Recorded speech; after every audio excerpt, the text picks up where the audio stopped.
El anochecer cayó sobre el pueblo, proyectando largas e inquietantes sombras que parecían susurrar secretos olvidados. El padre Miguel, un sacerdote jubilado, vivía recluido en una antigua casa en las afueras del pueblo, una existencia marcada por la soledad y el silencio. Sus ojos, cansados y profundos, llevaban un peso que no se podía ver, pero ciertamente se podía sentir. A medida que avanzaba la noche, empezó a sonar una campana lejana, y Miguel, sentado en un sillón antiguo, contemplaba un relicario polvoriento sobre la mesa. Era un artefacto del pasado, un recordatorio de los días en que su vida estaba impregnada de rituales sagrados y exorcismos.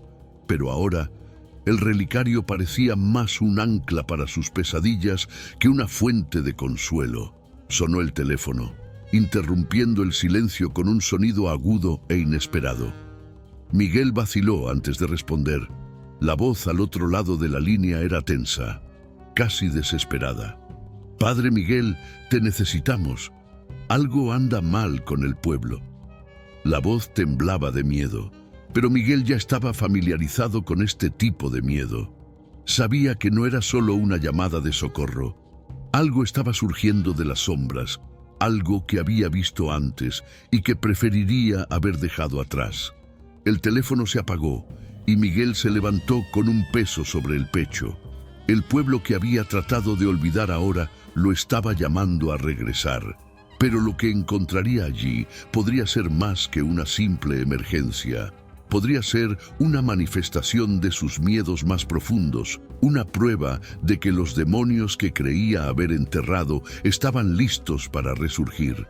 Se vistió rápidamente, agarró su viejo abrigo y con un profundo suspiro se preparó para enfrentar no solo el pueblo, sino también los horrores que lo habían impulsado a abandonar su vocación. La noche estaba a punto de revelar sus secretos, y Miguel sabía que lo que estaba por venir podría finalmente obligarlo a enfrentar lo que realmente sucedió en su vida y en lo más profundo de su alma.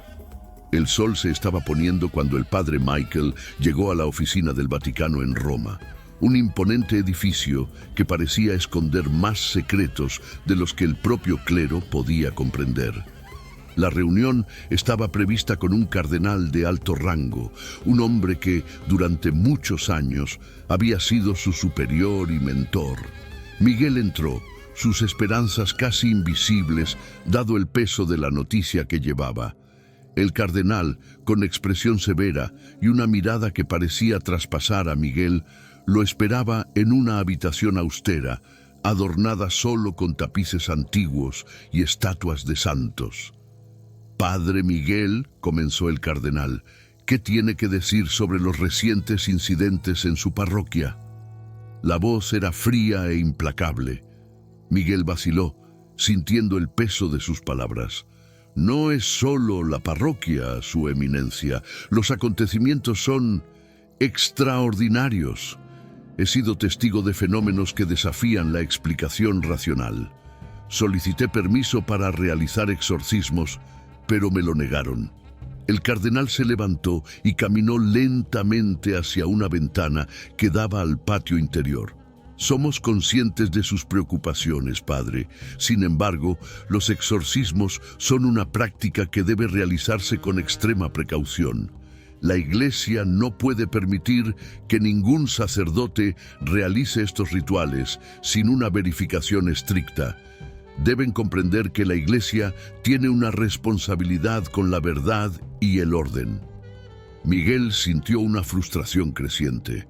«Pero, eminencia, no se puede ignorar lo que está sucediendo. Hay fuerzas involucradas más allá de la comprensión humana. Si no actuamos, se podrían perder más vidas». El cardenal se volvió hacia él, sus ojos como espadas afiladas. «Su fe no debe nublar el juicio, padre. No hay evidencia suficiente para justificar la intervención. Manténgase dentro de los límites establecidos». La sorpresa en la expresión de Miguel era evidente. Se le estaba prohibiendo actuar, incluso ante lo que él creía que era una amenaza real e inminente. Con el corazón apesadumbrado y la mente turbulenta, abandonó la oficina, sintiendo una pesada sensación de traición e impotencia. A cada paso que daba en el pasillo vaticano, la decisión del cardenal parecía un eco amenazador, como si fuera una condena a su sentido del deber y de la justicia. Con el paso de las semanas, el pueblo donde se había refugiado el padre Miguel comenzó a vivir una serie de acontecimientos inquietantes que desafiaban la lógica y la razón. La atmósfera que alguna vez fue tranquila se volvió sombría y se llenó de una palpable sensación de desesperación. Los primeros acontecimientos fueron pequeños, casi insignificantes. Se encontraron animales muertos en las carreteras, con sus cuerpos en estados grotescos y deformes, como si una fuerza invisible los hubiera manipulado. Los cultivos, que antes habían florecido vibrante y saludablemente, comenzaron a marchitarse y pudrirse sin explicación aparente. El suelo que había sustentado la vida ahora parecía maldito, incapaz de nutrir nada de lo que creciera. La gente del pueblo comenzó a exhibir comportamientos extraños y perturbadores. Los antiguos residentes, que alguna vez fueron amigables y acogedores, se volvieron agresivos e inhumanos, involucrados en discusiones violentas y actos de desesperación. El sentimiento de temor y desconfianza flotaba en el aire, como una nube oscura que envolvía todos los aspectos de la vida cotidiana. Miguel observó todo esto con una creciente sensación de angustia. Caminó por las calles silenciosas, notando las ventanas cerradas y las puertas cerradas con llave. Los niños, normalmente juguetones, ahora estaban asustados y retraídos. La vida en el pueblo parecía haber sido absorbida, dejando solo una capa de miedo y desolación. Su propia casa, que había sido un refugio, empezaba a sentir el peso de los fenómenos. Escuchó ruidos inexplicables durante la noche, susurros confusos, golpes en las paredes y un frío que parecía emanar de las profundidades del infierno. Cuando intentaba dormir, visiones de rostros distorsionados y ojos vacíos invadían sus sueños, provocando que se despertara sudando frío. El pueblo, antes sereno y pacífico, ahora estaba sumido en un estado de caos, y Miguel supo que algo maligno se estaba infiltrando en la vida de las personas. Sintió que el pueblo estaba en el centro de una tormenta sobrenatural y que, aunque intentaba ignorarla, estaba inevitablemente ligada a los acontecimientos que había presenciado antes. El tiempo se estaba acabando y necesitaba actuar antes de que el mal que surgía de las sombras lo consumiera todo. Julio era un joven de 19 años, que siempre había sido como un hijo para el padre Miguel. Desde que falleció la madre de Julio, una vieja amiga de Miguel, él lo había acogido y criado como si fuera suyo. El vínculo entre ambos era profundo, un vínculo formado no solo por la religión, sino también por la necesidad de consuelo y apoyo en tiempos difíciles. La casa de Miguel estaba en silencio, salvo el sonido del viento que pasaba por las rendijas de las viejas ventanas. Julio estaba sentado en la sala, mirando un punto en el suelo. La expresión del rostro del joven era distante, casi como si estuviera luchando por mantener la realidad que lo rodeaba. Miguel lo observó con creciente preocupación, notando cambios en su comportamiento. ¿Pasó algo, Julio?, preguntó Miguel, tratando de romper el silencio. Julio levantó la vista, pero no respondió de inmediato. La vacilación del joven era palpable. Es como si algo estuviera sucediendo aquí. Algo que no puedo explicar, dijo finalmente Julio, con la voz un poco temblorosa. Siento una presencia extraña, y los demás en el pueblo, ellos también lo sienten. Escuché cosas, extraño y aterrador. Miguel sintió un escalofrío recorrer su espalda. ¿Qué tipo de cosas, Julio? Dime exactamente lo que escuchaste. Julius vaciló y sus ojos recorrieron los rincones de la habitación como si esperara que algo emergiera de las sombras. Voces en la noche, murmullos que no logro distinguir, pero que me hacen sentir un miedo profundo. Y hay algo más. Cosas que desaparecen, la gente cambia, todo se está volviendo extraño. Miguel se levantó y comenzó a pasear por la habitación. Sus pensamientos corrían rápidamente. La descripción de Julio coincidió con lo que había escuchado de otras fuentes antes de retirarse. Se acercó a Julio y le puso una mano reconfortante en el hombro. «Debes decirme si hay algo más, cualquier cosa que parezca fuera de lo común.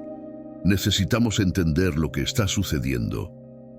Julio miró a Miguel con una mezcla de miedo y confianza. «He estado sintiendo una conexión con algo que no puedo explicar, y siento que esto podría estar relacionado con lo que está pasando en el pueblo». Miguel frunció el ceño, con el corazón cargado de preocupación y el creciente temor de que Julio pudiera estar más involucrado de lo que dejaba entrever. La presencia de Julio, la sensación de cambio y la creciente sensación de amenaza comenzaron a formar una imagen oscura en la mente de Miguel. El sol estaba bajo en el horizonte mientras el pueblo se preparaba para la misa del domingo. La campana de la iglesia empezó a sonar, resonando entre las casas de piedra y los campos polvorientos. El padre Miguel, ya vestido con su hábito sacerdotal, se preparaba para el sermón que, esperaba, traería algo de esperanza a la comunidad en crisis. La congregación estaba reunida, una mezcla de rostros preocupados y esperanzados. Sin embargo, el ambiente estaba cargado de tensión. El pueblo estaba en ruinas y la sensación de un mal inmenso flotaba en el aire. Miguel sentía el peso de la responsabilidad y la duda a cada paso que daba. Durante el sermón, una mujer entró corriendo por la puerta de la iglesia, interrumpiendo el flujo de las palabras de Miguel. Tenía los ojos muy abiertos y su voz, cuando hablaba, estaba llena de pánico. «Padre Miguel, tú eres responsable de esto. Es tu culpa». Miguel pareció sorprendido, sintiendo una mezcla de confusión y horror. «Por favor, cálmate. ¿Qué quieres decir con eso?». La mujer, con el cabello despeinado y el rostro pálido, avanzó hacia el altar. Tenía los ojos vidriosos y una voz gutural empezó a salir de su boca como si fuera la de otra persona. «El mal está aquí gracias a ti. Trajiste destrucción a este lugar». La congregación estaba en shock. Los susurros de miedo y desesperación se extendieron como la pólvora. Miguel intentó hablar, pero sus palabras fueron interrumpidas por un grito agudo que hizo que el corazón de todos se detuviera. La mujer comenzó a convulsionar y de repente cayó al suelo. Su respiración se volvió irregular. El miedo se extendió entre los presentes y se formó un murmullo de pánico. Miguel se arrodilló junto a la mujer, intentando ayudarla, pero fue en vano. Sus ojos se dirigieron a su última expresión, una mirada de absoluto terror. La mujer murió allí, delante de todos, en circunstancias que parecían desafiar toda explicación lógica. El pueblo se encontraba ahora en un estado de completa conmoción. La acusación que hizo y la horrible forma en que murió agregaron una capa de misterio y terror a la situación. Miguel sabía que la muerte de la mujer y sus palabras impactarían profundamente a la comunidad, intensificando la crisis que ya enfrentaban. Con el corazón apesadumbrado y el espíritu conmovido, Miguel enfrentó una situación en la que el miedo y la culpa estaban entrelazados y las sombras de la verdad parecían más espesas que nunca. Las noches en Vila Esperanza se habían vuelto cada vez más inquietas.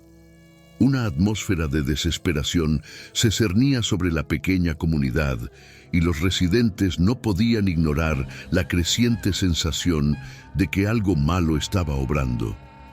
El miedo era palpable en cada esquina y el pueblo parecía hundirse en un abismo de oscuridad.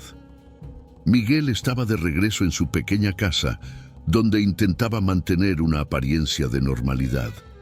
Pero a medida que avanzaba la noche, escuchó ruidos y susurros provenientes del exterior.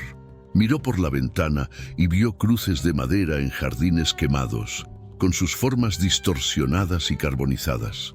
Los símbolos de fe, que alguna vez fueron símbolos de protección, ahora eran signos de un mal creciente. En la plaza central del pueblo, donde solían jugar los niños, ahora había símbolos extraños e inquietantes dibujados en el suelo. Los residentes estaban en estado de pánico y muchas casas estaban cerradas y la gente se escondía en sus propios miedos. El mercado, que antaño era un lugar de conversación y risas, estaba desierto y las tiendas cerraron a toda prisa. Los cultivos alrededor del pueblo se estaban pudriendo y un olor desagradable a descomposición flotaba en el aire, mezclado con un aroma extraño y acre que nadie podía identificar. Miguel fue a una de las pocas casas que aún estaban abiertas. En el interior, una mujer llamada Clara lloraba y le temblaban las manos mientras sostenía una Biblia. «Padre, no sé qué está pasando. Se siente como si algo se hubiera apoderado de nosotros. Los niños no paran de llorar y estamos viendo cosas que no deberían existir». Miguel intentó calmarla, pero su propio pánico iba en aumento.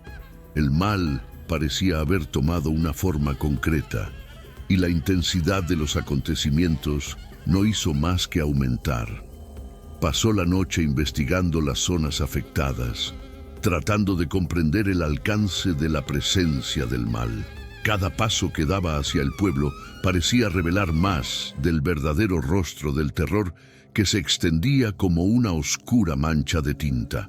Mientras caminaba por el bosque cerca del pueblo, Miguel sintió una presencia escalofriante. Los árboles parecían susurrar y las ramas se movían de forma inquietante. Era como si la naturaleza misma estuviera siendo corrompida por la fuerza que dominaba la aldea. Rosa, una mujer de cabello gris y mirada desesperada, estaba parada en la puerta de su pequeña casa. Su rostro estaba marcado por el cansancio y la angustia, y sus ojos parecían pedir ayuda. La tensión en su cuerpo era evidente mientras se preparaba para enfrentar al padre Miguel. Miguel estaba examinando uno de los extraños símbolos cuando Rosa lo encontró con el corazón acelerado. Ella se acercó a él con urgencia y sus palabras salieron en un torbellino de desesperación. «Padre Miguel, por favor, necesito su ayuda. Mi hijo Pedro está cambiado. Está poseído y no sé qué hacer. Los médicos no pueden ayudarme y ya nadie me cree». Miguel sintió una oleada de tristeza y preocupación al escuchar su historia.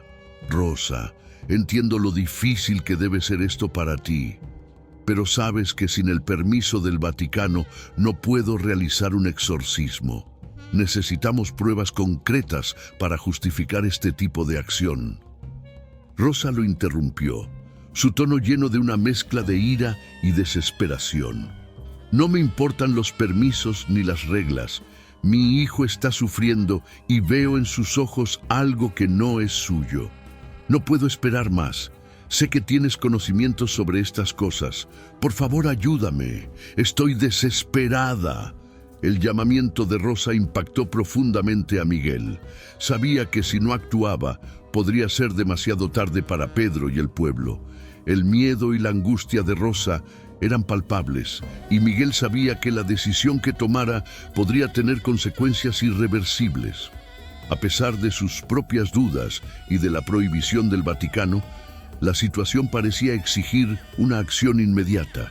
Se preparó para la tarea que sabía que sería peligrosa y controvertida, pero también sabía que no podía ignorar el sufrimiento de una madre desesperada.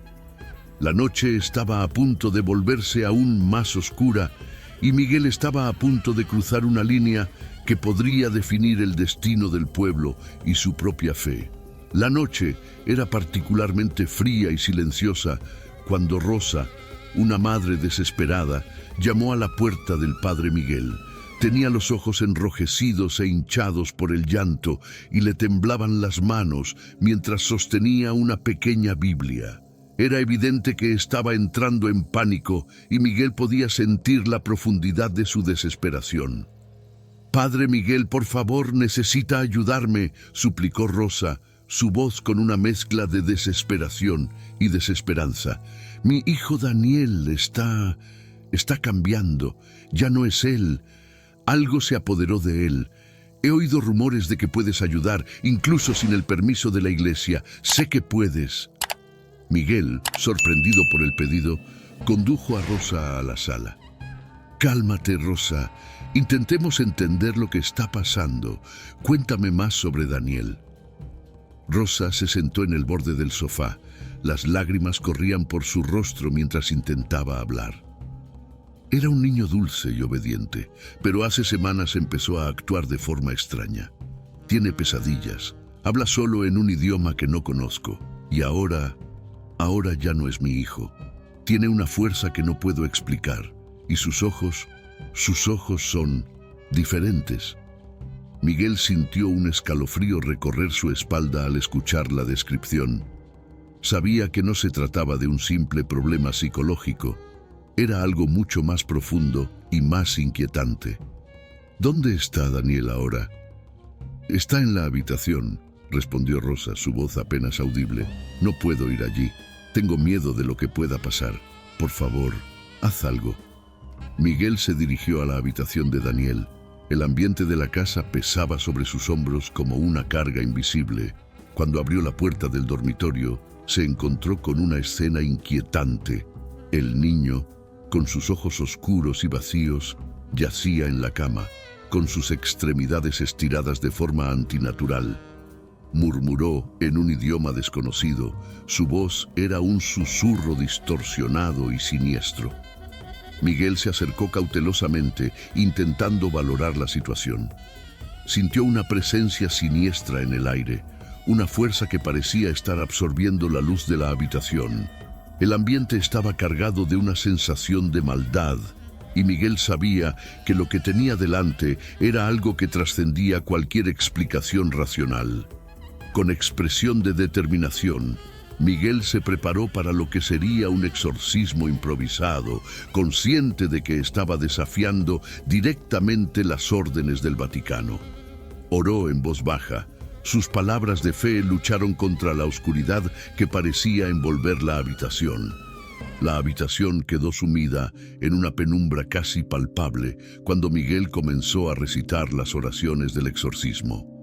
El sonido de su voz parecía casi una ilusión de normalidad en medio del creciente caos. Daniel, en la cama, se retorció y emitió un sonido gutural que no era humano. El ambiente circundante parecía responder a la lucha entre la luz y la oscuridad, con sombras que danzaban en las paredes y una sensación opresiva que hacía el aire casi irrespirable. Miguel sostenía con fuerza una cruz de plata con los ojos fijos en el niño poseído. «En el nombre de Cristo, te ordeno que abandones este cuerpo», proclamó, tratando de transmitir una autoridad que, en el fondo, no estaba del todo seguro de poseer. Las palabras de exorcismo brotaron de sus labios, pero el resultado pareció casi insignificante comparado con la resistencia de la entidad que controlaba a Daniel. Daniel se levantó de repente, con los ojos ahora completamente negros, y le dirigió una mirada que pareció traspasar el alma de Miguel. «Eres débil, padre», habló la voz del niño con una intensidad fría y amenazadora. «No puedes salvar a nadie. Estás en nuestra casa ahora». Miguel sintió un profundo escalofrío. El comportamiento demoníaco de Daniel se estaba intensificando. El niño convulsionó violentamente. La fuerza de su presencia casi física pareció hacer retroceder a Miguel. Los murmullos que salían de la boca de Daniel se hicieron más fuertes y Miguel tuvo visiones aterradoras, imágenes distorsionadas de rostros y criaturas que no pertenecían a este mundo. Desesperado, Miguel trató de intensificar su oración. su voz ahora un grito de fe en medio de la desesperación. Pero el exorcismo se estaba desmoronando. La entidad parecía más fuerte de lo que había imaginado y la sensación de fracaso era abrumadora. El ritual se estaba convirtiendo en un caos y Miguel sabía que necesitaba encontrar otra manera de enfrentar el mal que se avecinaba. La habitación estaba inmersa en una densa penumbra y solo la tenue luz de las velas proyectaba sombras danzantes en las paredes. Miguel, vestido con túnicas sacerdotales, se preparó para el ritual del exorcismo con el corazón apesadumbrado y la mente tumultuosa. La atmósfera estaba cargada de tensión y un miedo palpable parecía flotar en el aire, envolviéndolo en un aura de inquietud. Daniel yacía en la cama. Sus profundos ojos negros observaban a Miguel con una mirada que parecía traspasar el alma del sacerdote. El niño agitaba los brazos de forma errática, como si una fuerza invisible lo controlara. El constante murmullo en un idioma que Miguel no entendía creaba un sonido casi hipnótico e inquietante. Miguel inició el ritual recitando oraciones en latín con voz firme y autoritaria. Roció agua bendita por la habitación e hizo la señal de la cruz, tratando de invocar la protección divina contra la entidad que se había apoderado del niño. El aire estaba frío y el sentimiento de opresión aumentaba mientras continuaba en oración. Mientras Michael pronunciaba las sagradas palabras, la reacción de Daniel se volvió cada vez más frenética. El niño se retorcía y se retorcía en la cama. Su cuerpo se movía de forma antinatural. Sus gritos y gemidos se mezclaron con los murmullos, creando un sonido que parecía desafiar la propia cordura de Miguel. Sintió una resistencia casi física, como si la fuerza del mal estuviera luchando contra la intervención. En un momento particularmente aterrador, Daniel se levantó de la cama con una fuerza sobrehumana y comenzó a burlarse de Miguel. Su voz, ahora distorsionada y grotesca, resonó por toda la habitación. ¿Crees que puedes echarme? Soy mayor que tú, padre. ¿Qué vas a hacer? ¿Rezar para que me vaya? Miguel luchó por mantener el control. Le temblaban las manos mientras sostenía el crucifijo y continuaba el ritual. La tensión en la habitación aumentó y un sentimiento de desesperación se apoderó de Miguel al darse cuenta de que sus palabras y acciones no estaban teniendo el efecto deseado. El ritual estaba fallando y la entidad parecía tener más poder del que imaginaba. Con el sudor corriendo por su frente y el cansancio pesando sobre sus hombros, Miguel hizo un último intento, alzando la voz en una oración desesperada. Pero el sentimiento de fracaso era ineludible y el peso del mal que envolvía a Daniel parecía insuperable.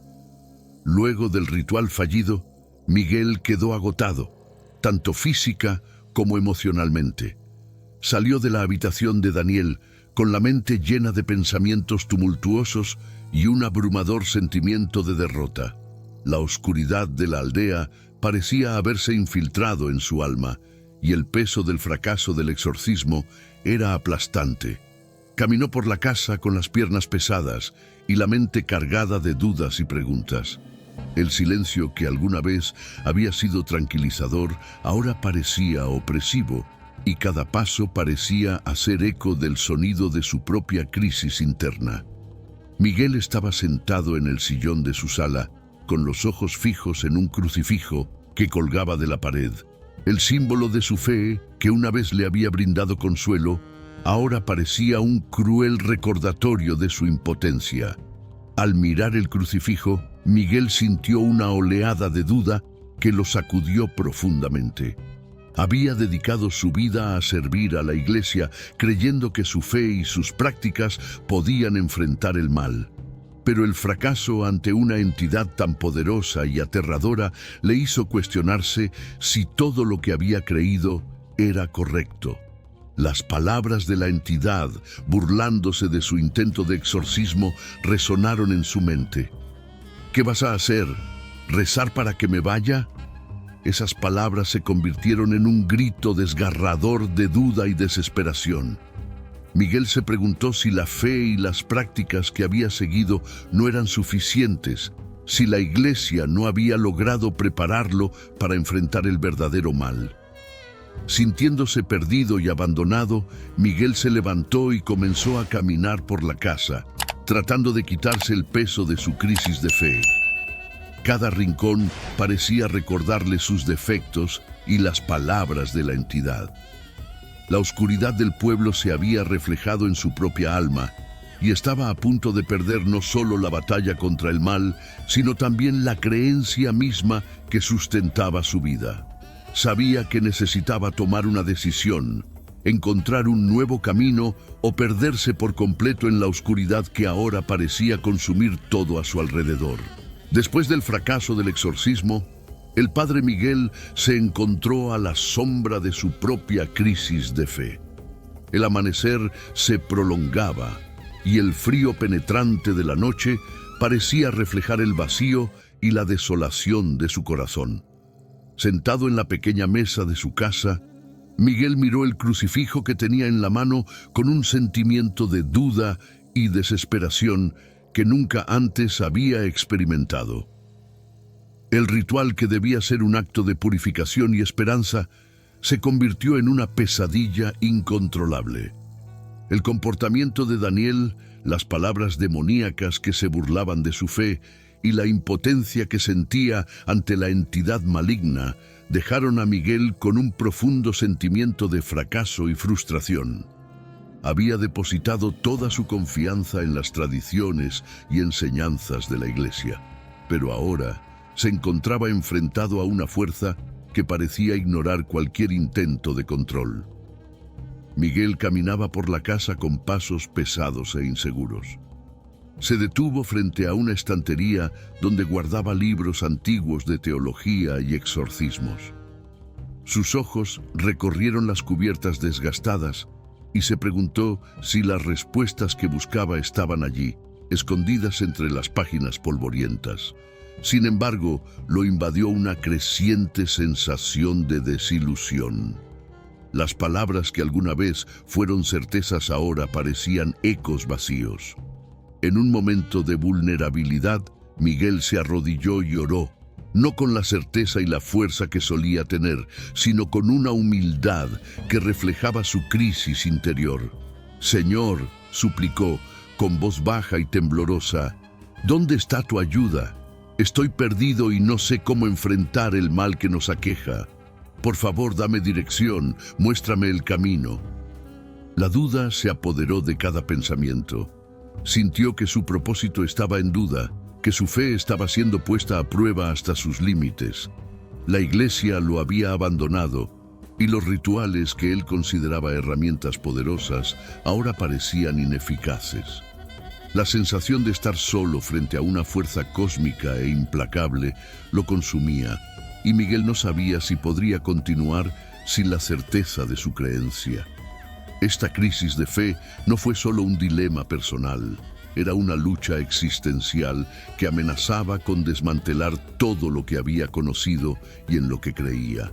A medida que avanzaba la noche y el frío se hacía más intenso, Miguel se encontró en el umbral de una decisión crucial que podría redefinir su destino y el de todos los que lo rodeaban. Mientras Miguel enfrentaba su crisis de fe, el pueblo de Villa Esperanza se sumió cada vez más en el caos. El sentimiento de desesperanza era visible en cada esquina. La comunidad, una vez unida y pacífica, ahora estaba desgarrada por la presencia de un mal que parecía consumir todo a su paso. Los vecinos, ya agotados por el constante sentimiento de miedo, habían comenzado a acusarse unos a otros de ser responsables de los acontecimientos sobrenaturales que asolaban el pueblo. Las viejas enemistades y desacuerdos se vieron exacerbadas por una paranoia creciente. Cada sombra parecía esconder una amenaza y el más mínimo sonido se interpretaba como una señal de que algo terrible estaba por suceder. En la plaza central, un grupo de vecinos se reunió. debatiendo frenéticamente qué hacer. La discusión estuvo llena de miedo e ira, y las acusaciones volaban como flechas afiladas. «Alguien aquí está involucrado con el diablo. Debe ser la única explicación de lo que está pasando», gritó un hombre con la voz llena de pánico. Mientras tanto, en casa, Clara, la mujer que anteriormente había buscado a Miguel, estaba en constante agitación. Su hijo, que había sido poseído, había empeorado, y el dolor de verlo sufrir era insoportable. Intentó desesperadamente encontrar una solución, pero sus intentos de buscar ayuda fuera del pueblo fueron infructuosos. Los acontecimientos sobrenaturales se intensificaron. Los pocos lugares que aún quedaban abiertos estaban ahora cubiertos de símbolos extraños e inquietantes, y los crucifijos, que alguna vez habían sido símbolos de protección, caían y se rompían por sí solos. El miedo era palpable y la confianza en la seguridad había quedado completamente destruida. La atmósfera estaba llena de una tensión casi insoportable. La desesperación y la angustia se cernían sobre cada casa, cada calle y cada persona. La sensación de que algo malo se estaba extendiendo y que la salvación estaba fuera de su alcance era casi abrumadora. La comunidad, al borde del colapso, miraba a Miguel, el último bastión de esperanza, con desesperada expectación. Pero con su fe sacudida y sus habilidades cuestionadas, estaba luchando no solo contra el mal, sino también contra la esperanza misma de poder marcar la diferencia. Los días siguientes estuvieron marcados por una creciente sensación de pánico y desesperación en Vila Esperanza. El mal parecía extenderse como una enfermedad y la atmósfera transmitía una tensión palpable. El padre Miguel, ahora en un estado de desesperada determinación, comenzó a profundizar en el pasado del pueblo en busca de respuestas. Necesitaba comprender el origen del mal que estaba asolando a la comunidad y tal vez encontrar una manera de combatirlo. Miguel visitó la biblioteca local, un edificio antiguo que parecía esconder secretos entre sus muros de piedra. La biblioteca estaba casi vacía, a excepción de un bibliotecario anciano que lo observaba con expresión de curiosidad y preocupación. Miguel buscó en los archivos históricos y encontró documentos antiguos sobre la fundación del pueblo. Muchos de los registros estaban descoloridos y eran difíciles de leer, pero algunos relatos captaron su atención. Descubrió un manuscrito de un antiguo cronista de la aldea que databa de siglos atrás, que mencionaba una entidad oscura que había sido adorada por un culto secreto.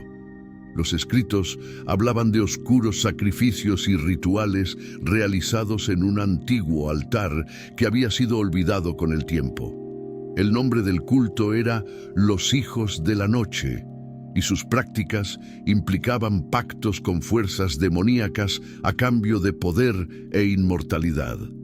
Miguel quedó impactado por el descubrimiento. Comenzó a hacer conexiones entre los acontecimientos actuales y las prácticas descritas en el manuscrito. La corrupción de la tierra, las señales de posesión y los extraños fenómenos en el pueblo empezaban a tener sentido.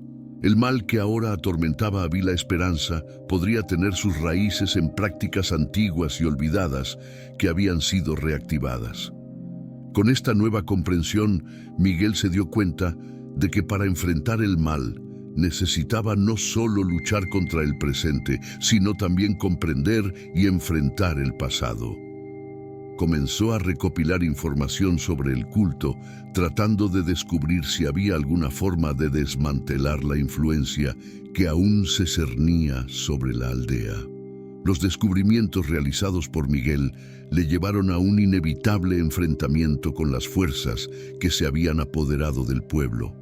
Con el conocimiento adquirido sobre los rituales antiguos, se preparó para un enfrentamiento final con la entidad que había sido convocada por los niños de la noche. La batalla que seguiría no solo sería contra el mal físico, sino también contra las sombras que acechaban su propia fe. La noche del enfrentamiento, Miguel reunió a los pocos vecinos valientes que aún creían en la posibilidad de salvación. Se prepararon para realizar un ritual que, según textos antiguos, finalmente podría desterrar a la entidad maligna a las profundidades de las que había surgido. El cielo estaba nublado y el viento soplaba con una fuerza casi sobrenatural, aumentando la tensión y el miedo. Mientras se realizaban los rituales y oraciones, la entidad se manifestó con furia renovada. La batalla fue intensa y desgarradora, con Miguel y los residentes luchando contra fuerzas que parecían imposibles de controlar. En el apogeo del ritual, Miguel utilizó el conocimiento adquirido sobre el antiguo culto para dirigir el poder de las oraciones y los símbolos sagrados contra la entidad. Finalmente, después de una lucha extenuante, la presencia maligna comenzó a debilitarse y desaparecer. La luz de la mañana comenzó a iluminar el pueblo, trayendo una sensación de alivio y esperanza. El mal había sido desterrado y la esperanza podía comenzar a sanar de las cicatrices dejadas por los acontecimientos recientes. El padre Miguel, exhausto y marcado por la experiencia, sabía que la batalla había terminado, pero la lucha por la fe y la comprensión aún continuaba. Se enfrentó a sus propios demonios y descubrió una fuerza interior que nunca supo que poseía. Si te gustó esta emocionante narrativa y quieres seguir más historias intrigantes, no olvides suscribirte al canal y dejar un me gusta. Su suscripción y apoyo son muy importantes para que podamos continuar brindándole contenido fascinante y atractivo. Hasta la próxima.